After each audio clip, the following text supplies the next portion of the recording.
Defend ಮಾಡ್ಕೊಂಡಿದ್ದೀರಾ ಇಂಥ ವ್ಯಕ್ತಿಗೆ. ಜಾತಿ ನಿಂದನೆ ಮಾಡಿದ್ದಾರೆ, ದಲಿತರ ಬಗ್ಗೆ ಮಾತನಾಡಿದ್ದಾರೆ, ಹೆಣ್ಮಕ್ಳ ಬಗ್ಗೆ ಮಾತನಾಡಿದ್ದಾರೆ. ಇವೆಲ್ಲ ಮಾತಾಡಿದ ಯಾವಾಗ? ಕಸದ ಮೇಲೆ ಹಣ ಮಾಡ್ಬೇಕಾದ್ರೆ, ಎಕ್ಸ್ಟಾರ್ಷನ್ ಮಾಡ್ಬೇಕಾದ್ರೆ, ಭ್ರಷ್ಟಾಚಾರ ಮಾಡ್ಬೇಕಾದ್ರೆ, HIV ಪೇಷಂಟ್ ನ ಮುಂದಿಟ್ಕೊಂಡು ನೀವು ಹನಿ ಟ್ರ್ಯಾಪ್ ಮಾಡ್ತೀರೇನ್ರಿ? ಇದ ಬಿಜೆಪಿ ಸಂಸ್ಕೃತಿ? ನೀವು ಹಿಂದೂ ಸಮಾಜದ ಸಂರಕ್ಷಣೆ ಮಾಡೋರು, ನಾಚಿಕೆ ಬರೋರು ನಿಮ್ಗೆ? ಬ್ಲಾಕ್ ಮೇಲ್ ಮಾಡ್ತಾರಲ್ರಿ, ವಿಧಾನಸೌಧ ವಿಕಾಸಸೌಧದಲ್ಲಿ ಅತ್ಯಾಚಾರ ಮಾಡ್ತೀರಲ್ರಿ, ಇದ ನಿಮ್ ಸಂಸ್ಕೃತಿ? ನೀವು ಧರ್ಮ ರಕ್ಷಕರ? ಇದ್ರ ಬಗ್ಗೆ ಮಾತಾಡ್ತಾರ? ಒಬ್ಬ ಬಿಜೆಪಿ ಲೀಡರು ಇಂಥವ್ರಿಗೆ ಯಾಕೆ ನಮ್ಮ ಪಾರ್ಟಿನಲ್ಲಿ ಇಟ್ಟಿದ್ರ, ಇವ್ರಿಗೆ ಕಿತ್ತು ಬಿಸಾಕ್ಬೇಕು ಇಂಥವ್ರಿಗೆ ಅಂತ ಬಂತ ಬಾಯ್ನಲ್ಲಿ ಯಾರು ಬಂದ್ರು? CT ರವಿ ಅವರು, ರವಿಕುಮಾರ್ ಅವರು, ವಿಜಯೇಂದ್ರ ಅವರು, ಅಶೋಕ್ ಅವರು ಎಲ್ಲರೂ ಮುನಿರತ್ನ ಡಿಫೆಂಡ್ ಮಾಡ್ತಾ ಇದ್ದಾರೆ. ಯಾಕಪ್ಪ, ನಿಮ್ದು ಸಿಡಿ ಇದೆಯಾ ಏನಾದ್ರು? ನೀವು ನೈತಿಕತೆ ಬಗ್ಗೆ ಮಾತಾಡ್ತಾ ಇದ್ದೀರಾ? Are you speaking on moral grounds? Do have any of it left, any morals left in you? ನಾಚಿಕೆ ಆಗ್ಬೇಕು. ಯಾಕೆ ಇಷ್ಟು ಭಯ ಆಗ್ತಾ ಇದೆ ಮುನಿರತ್ನ ಕಂಡ್ರೆ? ನೀವು ಸ್ಟೇಜ್ ಮೇಲೆ ಸಿದ್ದರಾಮಯ್ಯ ಅವರ ವಿರುದ್ಧ ಹೇಳ್ತೀರಲ್ಲ, ತಾಕತ್ತು ದಮ್ಮು ಅಂತ ಹೇಳಿ ಹೇಳಿ ಹೇಳಿ ಎಲೆಕ್ಷನ್ ಸೋತ್ರಿ. ಎಲ್ಲೈತಿ ಈಗ ನಾವು ವಿರೋಧ ಪಕ್ಷದಲ್ಲಿ ಇದೀರಲ್ಲ.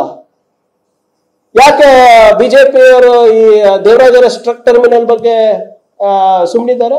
ಆ ದುಡ್ಡು ಎಲ್ಲೆಲ್ಲಿ ಹೋಗಿದೆ ಗೊತ್ತಾ? ಡೆಲ್ಲಿ ತನಕ ಹೋಗಿದೆ. ಒಂದ್ ವಾರ ಟೈಮ್ ಕೊಡಿ, ಅದನ್ನು ತಂದು ಇಡ್ತೀನಿ ತಮ್ಮ ಮುಂದೆ. ನಾರಾಯಣ ಸ್ವಾಮಿ ಚಲುವಾದಿ ಅವ್ರ ಬಗ್ಗೆ ಯಾಕೆ ಸುಮ್ಮನೆ ಇದ್ದಾರೆ? ವಿಪಕ್ಷದ ಏನೋ ಮೇಲ್ಮನೆಯಲ್ಲಿ ಇದು ವಿಪಕ್ಷ ನಾಯಕರು ನಮ್ಮ ವಿರುದ್ಧ ಏರೋಸ್ಪೇಸ್ CA ಸೈಟ್, ಮೊನ್ನೆ ಒಂದು ಲೋಕಾಯುಕ್ತ, ಮತ್ತೆ ಒಂದು ಪ್ರಾಸಿಕ್ಯೂಷನ್, ಮತ್ತೆ ಸ್ಟ್ಯಾಂಡರ್ಡ್ ಆಪರೇಟಿಂಗ್ ಪ್ರೊಸೀಜರ್ ಸ್ಟಾರ್ಟ್ ಮಾಡಿದ್ರೆ ನಾವು ಅದಕ್ಕೆಲ್ಲ ಹೆದರೋದಿಲ್ಲ. ಆದ್ರೆ ನಿಮ್ಮ ಮೇಲ್ಮನೆ ನಾಯಕರು ದಲಿತರ ವಿದ್ಯಾರ್ಥಿಗಳಿಗೆ ಶಿಕ್ಷಣ ಕೊಡ್ತೀನಿ ಅಂದ್ಬಿಟ್ಟು ಎಲ್ಲರಿಗೂ ಬಿರಿಯಾನಿ ತಿನ್ನಿಸ್ತಾ ಇದಾರಲ್ಲ ಗವರ್ಮೆಂಟ್ ಲ್ಯಾಂಡ್ ಅಲ್ಲಿ, ಅದ್ರ ಬಗ್ಗೆ ಯಾಕೆ ಮಾತಾಡೋದಿಲ್ಲ ನೀವು? D have any opinion on that BJP ಅವರು? ಮಿಕ್ಕಿದವ್ರ ಬಗ್ಗೆ ಎಲ್ಲರಿಗೂ ಇದೆ ಅಲ್ಲ. ಕರಡಿ ಮೈ ಮೇಲೆ ಕೂದಲು ಎಷ್ಟಿದೆ ಅಷ್ಟು ಆರೋಪ ಇಟ್ಕೊಂಡಿದ್ದೀರಾ ನೀವು. ಮತ್ತೆ ನಮ್ಮ ಹತ್ರ ಬಂದು ನೀವು ನಮ್ಗೆ ನೈತಿಕತೆ ಬಗ್ಗೆ ಮಾತಾಡ್ತೀರಾ? 100 ಸರಿ ಸುಳ್ಳು ಹೇಳಿ ಹೇಳಿ ಆ ಗೊಬೆಲ್ಸ್ ಥಿಯರಿ ವರ್ಕ್ ಆಗಲ್ಲ. ಜನರು ಜಾಗೃತರಾಗಿದ್ದಕ್ಕೆ ನಿಮ್ಗೆ ಇವತ್ತು ವಿರೋಧ ಪಕ್ಷದ ಸ್ಟೇಟಸ್ ಕೊಟ್ಟಿದ್ದಾರೆ ಇವತ್ತು. ಆದ್ರಿಂದ ನಾನು ಸಲಹೆ ನೀಡ್ತಾ ಇದ್ದೀನಿ ಬಿಜೆಪಿಯವರಿಗೆ, ಫಸ್ಟ್ ನಿಮ್ಮನೆ ಸರಿ ಮಾಡಿಸ್ಕೊಳ್ಳಿ. ನೀವು ಗವರ್ನರ್ ಇಂದ ಏನೇನು ಆಟ ಆಡ್ಬೇಕು ಆಟ ಆಡ್ತಾ ಇದ್ರಲ್ಲ, ಕಾನೂನಾತ್ಮಕವಾಗಿ ನಾವು ಎದುರಿಸ್ತೀವಿ.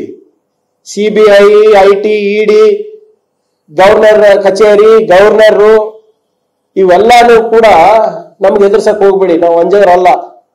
140 ವರ್ಷ ನಮ್ಮ ಪಕ್ಷ ಹೋರಾಟ ಮಾಡ್ಕೊಂಡೇ ಬಂದಿದೆ, ಇನ್ನ 140 ವರ್ಷ ಮಾಡ್ಕೊಂಡು ಹೋಗ್ತೀವಿ. ನಿಮ್ಮ ಈ ತತ್ವ ಸಿದ್ಧಾಂತದ ವಿರುದ್ಧನೇ ನಾವು ಬೆಳೆದು ಬಂದಿರೋದು.